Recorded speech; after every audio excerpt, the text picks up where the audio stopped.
Well, good afternoon, everyone. After looking at Saturday's game throughout the day on Sunday, we beat a really good football team in Troy. I thought we did some really good things on both sides of the ball at times. I thought that we are still making some mental errors, making some alignment errors, making some communication errors, little things that you may or may not see on film or from the stands that we need to continue to get better at and shore up. And I liked what we did at times offensively with being an explosive team and scoring at some critical times. We missed a number of opportunities that we could have gotten points. I credit Troy on that because I thought they had a really good plan. And then on defense, we had a little lull there in the second quarter where we couldn't get off the field on third down and had some penalties and one explosive play. But I thought the second half the defense really played exceptional football, and we're continuing to learn. We're continuing to get better. We still have to continue to improve. We're by no means a finished product, and we have to continue to get better as these weeks in September go by, leading us into our conference play. We've got a tremendous challenge this week, going on the road, great environment to play Missouri, and they've got a really good football team, and so it'll be a big challenge for us. Coach, you mentioned last Saturday Christian Duffy was getting closer. Is he at a point where we can maybe see him this week? I would probably caution that maybe Thursday we would know. He did practice yesterday, which was a great sight to see. Today and tomorrow will be the kind of the telling days when we go a little bit faster and go a little bit harder and with our pads on. He's going to get some work, and then we'll have to evaluate and see where he's at on Thursday. So you evaluate where the run game is right now. What just needed to be a little bit more crisp to get it going on Saturday? It's sustaining blocks, I would say. IDing the right people in the scheme, and then sustaining blocks. If you flipped it and said they did a tremendous job of changing targets by slanting and angling, and then they got off blocks and did a really good job. And so, we can say we've got to sustain blocks better and communicate better, and that's something that we've got to focus on because there was not as many creases as we'd like. How much of a focus will Luther Burden be for you guys on defense this week? Huge focus. Tremendously talented player. Can beat you in a lot of ways. And I know that I watched with Coach Klieman and the staff quite a bit this morning, whether it's, just stretching the field vertically because he's got such great speed and such great ball skills on vertical balls, as well as, quick screens, jet sweeps, the return game, everything. I think he's a really, really good player.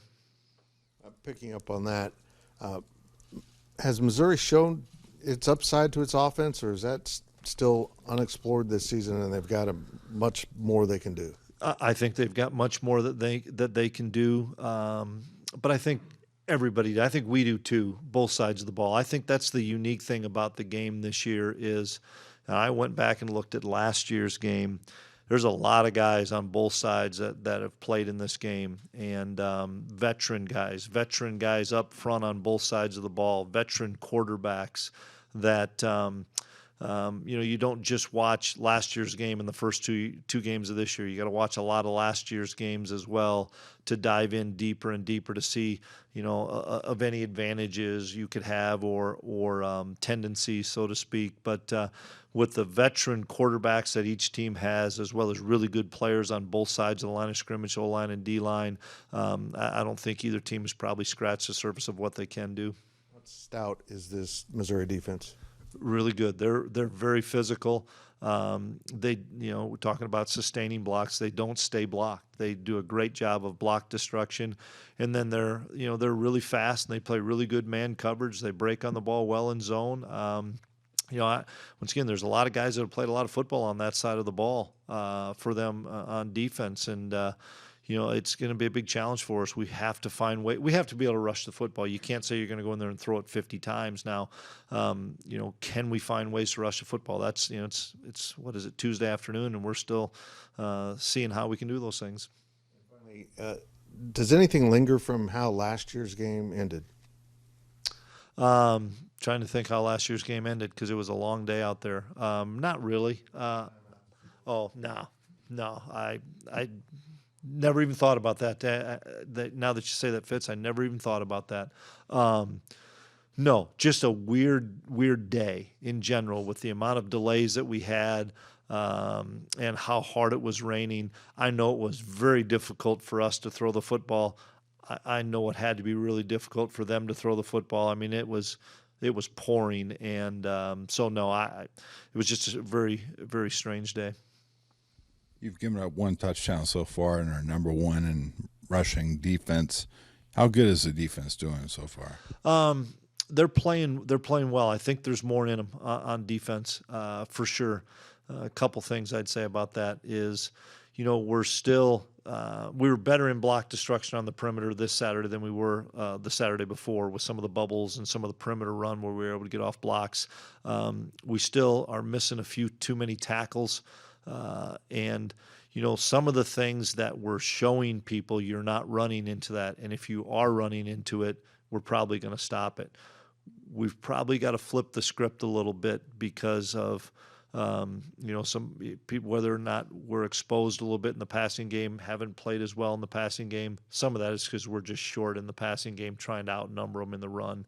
And it's a great philosophy of that. Make people one-dimensional. Don't let them run the football. We're now facing a group that can do both. I think they've got great balance to run the pass. So Coach Klieman's got to do a great job of disguising looks and changing pictures. And then after the game, I asked you, hey, how about Khalid Duke? And you said he's a terror. I was wondering if you might be able to expound upon that. Just what he's makes just him so hard good. to block one-on-one. He really is, and we do some different things to try to get him in one-on-one looks.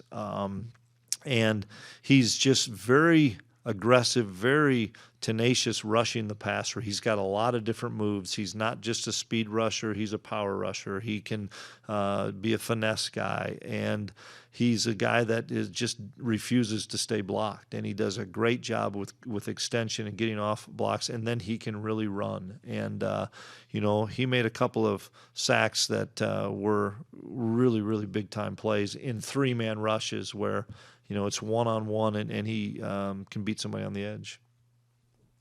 Coach, I was going to give you credit for 30 rush yards allowed in 56 attempts, and D. Scott kind of stole my thunder. So the one rush for 46 yards, what went wrong there? Coach Klieman would say he wants the call back, but in the same respect, we made the call and we got somebody cut off that was not supposed to get cut off, but give their guys credit. I think Troy's really good, and then we maybe overplayed it a little bit, and so we just didn't have somebody in that gap because it was a blitz. We got caught in a blitz, and they creased us. And that back, I thought he was a terrific player, and I thought we did a phenomenal job shutting him down for a number of carries, and he got two on us. One on a second and long where we played pass, and he got us for about 15, and then that big one that he got us on, and I was happy VJ Payne ran him down, or he might have scored on it, but just got caught in a blitz, but that's going to happen.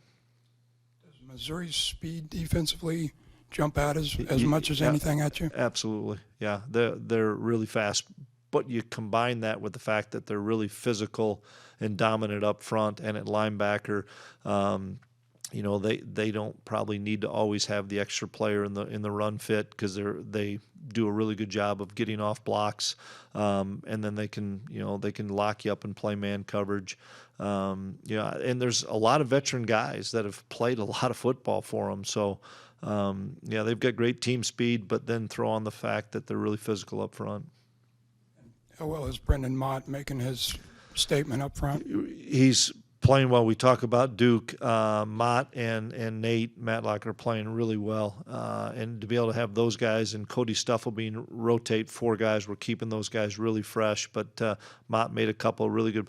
On Will Lee's interception, it's not an interception if Mott doesn't split a double team and get a hit on the quarterback. And that doesn't get noticed a lot other than when you're watching it with us and our guys are congratulating Will Lee and we're saying, hey, great play by Mott. And Nate's doing some really good things. It's fun to have a healthy Nate.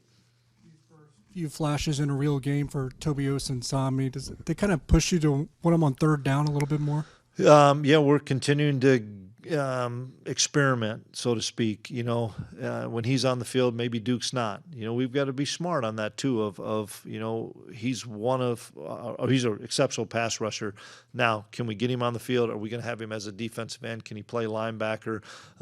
He's improving so much as a linebacker right now, and that's our focus is to make sure he can back up Des Purnell. But then find different situations. He's helping us out on special teams. He's doing a really good job on kickoff, even though he's made one play, hasn't had a couple opportunities, but he's, really handling his side of the field just because he's got so much speed. But young player that's continuing to improve, and he's a guy that we're talking about of those young guys that needs to continue to make the next step. To cut Keegan Johnson a little bit more loose this week? Yeah, we hope so. We'll see. Last year he was very limited in practice, or last week he was very limited in practice, and was able to play really well. I think it was the spots that we played him in to make sure that we weren't going to have him sitting and be cool for a long time. So let's see how it goes Tuesday and Wednesday. He moved around fine yesterday. That was probably the biggest benefit of coming out of Saturday is we didn't have anybody that played Saturday not practice yesterday. That was big for us to not lose anybody. You touched on it a little bit earlier, but could you assess the cornerbacks' plays so far, and also how helpful has it been, the pressure you've been able to put on the quarterback? All that stuff's much better when you're getting a pass rush, for sure. And we're doing a really good job, whether we're rushing 3, 4, 5, or 6, of putting pressure on the quarterback. Jacob Parrish has been phenomenal. He's been dynamite, and whether he's playing in zone, playing in man, getting his hands on a lot of balls, being really disruptive at the line of scrimmage, been really pleased with him. Will Lee, playing his second game, I thought really got into a comfort zone of understanding what we're doing defensively. Really was happy with the way Will played the run, made a couple tackles for loss, did a great job in block destruction, played really good man coverage. Their one touchdown, I don't know who was going to defend that one. That was a great throw and catch. Keenan Garber came in and is also playing well. Those three guys are kind of taking most of the reps right now. We're still got a couple of guys that we're pushing that we need to continue to improve to give those guys a little bit of a break. And also, staying with the secondary, the safeties, are you starting to get to kind of figure out a rotation? Well, Marquise Siegel, having him back was really, really good. He's a good player and made a lot of impact plays. And even when he doesn't show up, it's probably a good thing because he's playing his responsibility, and that side of the field is pretty shut down. Continuing to work with VJ, playing a new position, and he's getting more and more comfortable and making more and more plays and getting more active. Kobe's still working his way back from injury, and I think we haven't seen Kobe's best, but I know we're going to, because he hadn't played football for a number of months coming off of his injury, and then we're still a work in progress and the backups at all those spots. Desmond Purnell had an underrated game on Saturday. Heads up plays with intensity. Doing those kind of things, was that a big part of how he won the job at Sam? Yeah, plays every play as hard as he can play, and he's so smart, so crafty, and he's physical. I thought they made a great call on the 4th and 1 where the quarterback acted like he didn't know the ball was going to be snapped, and we were on our heels, exception of really two guys that played it really well. Uso, they couldn't move him, and then Dez just came in and flew down the line of scrimmage, made a big hit, and kept him from a first down. But Dez is gaining more and more confidence as a full-time starter and a full-time player that we saw glimpses of last year, and then have seen him really take off this fall camp and then first part of the season. A couple of weeks ago, you said you felt like you guys were still learning about what Trayshawn Ward can do. After 2 games, what have you learned about Trayshawn? I think he's a great slashing running back. We haven't probably used him in the pass game like I know we will in time. gained a lot of yards, grinding some things out. Physical runner. I was so impressed with our drive after Jaden makes the unbelievable catch to get us out of the hole of us just pounding the football and taking a 5 or 6 minute drive where we were able to rush for 4, rush for 5, rush for 3, and keep the drive alive by running the football. And Trayshawn was a big part of that. In the fourth quarter, after things were kind of settled, was there any thought of trying any of the backups quarterback wise, or did you want to keep Will in there? Not at that time. Based on some of the things that Coach Klein and I have discussed, we wanted to stay with Will. Part of it was there's some formations and some calls that we want. I never thought the game was in hand either. It was 28-13 in the fourth quarter, and they kick a field goal to cut it to a 2-score game. And at that time, I think some people were comfortable, but as a head coach, you never are because it's down to a 2-score game. And if we don't make the big throw to Jaden and have to punt the football, it's down to, it could be a 1-score game. So even though the score was what it was, the game didn't go like that. And so, other than the last series on defense where Toby had the strip sack, we kept most of the older or starters in. Brady Cook, I know he struggled last year against you. I'm sure some of that was the weather, some of that was how good you guys were in the secondary last year. But how has he kind of improved? Yeah, I don't think last year you can throw that game out because that's not him. I think he's a terrific quarterback. I don't know him at all, but just watching him play, he's a tremendous competitor. I think he's a tough kid. I think he throws the ball exceptionally well. He's a very underrated runner, and I say that because I don't know him as what they had him as a recruit and all that stuff. That kid's a very talented runner that worries us running the football.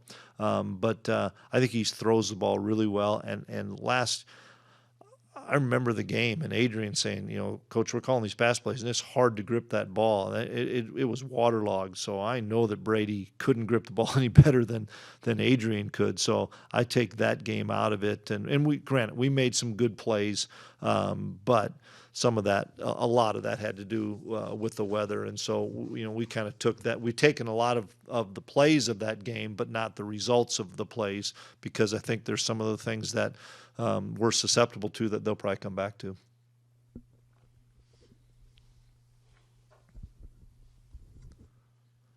Coach, you've talked about how good Jacob Parrish has been. Could you sort of talk about how he's grown to this point and then where his potential really lies? Yeah, we thought he was a phenomenal recruit coming out of high school that just needed an opportunity, and we gave him the opportunity because we saw him at camp, and he dominated our camp when he was here.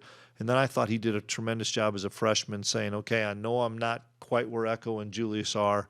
I'm going to keep learning and then take whatever reps I can get and make the most of those. And as the season went on, he got more comfortable of knowing our defense, more comfortable of knowing what offenses do. And then I saw him take off in the spring, saw him take off during the fall. He put on some muscle mass, put on some weight. I think the sky's the limit for him because I think he is one of the special corners in the conference. And then he and Will have a different type of receiver. They've been faced off against some taller receivers. What will they have to do to adjust to Luther Burden? It's going to be the challenge. We have Keegan and Phil and RJ that are you would say smaller guys. I don't consider Luther Burden to be small because he's 210 pounds or something, and he's 6 foot, and he's a tremendous runner with the ball in his hands. But you're right, he's not 6'5" like some of the guys that we've gone against. But we need to know where he's at all times because he's one of the premier players in the country. Wide receiver, return, catching jet sweeps, whatever. He's one of the premier players in college football. We learned last week that K-State's going to stay Nike. What does that mean to you and K-State football? You know, just excited to continue the partnership. You know, we've been in Nike ever since I've been here, and I know that some other conversations were had, probably more with Gene and our administration than with myself. But I'm excited. I know our kids are excited, and to continue the partnership. And the guys like the products, and you know, I don't think we're going to change to lavender or black uniforms tomorrow, you know. But you know that now we at least can start having some conversations, you know. But those still take time. Going into a stadium that's going to be sold out with 62,000 people. Can you take us to just what that's going to be like on Saturday? I think it's going to be a great environment for college football. I think this is a great game, a regional, non-conference game and rivalry. It's going to be a great test for our guys because we're going to go into these type of environments as we get into the Big 12, and it's a great measuring stick. I don't know how the game's going to go. It's going to be a great opportunity for our guys to measure themselves against a tremendous football team on the road, hostile environment, using all of our different snap counts, things that we're going to have to practice this week. I think there'll be some purple there. You guys would know better than I would as far as, you know, some of the fans, but our fans will find some tickets. I know they will. We've got great fan base, but it's a great opportunity for our guys because, you know, for us to be successful in our league, we have to be successful on the road. So it's a great test.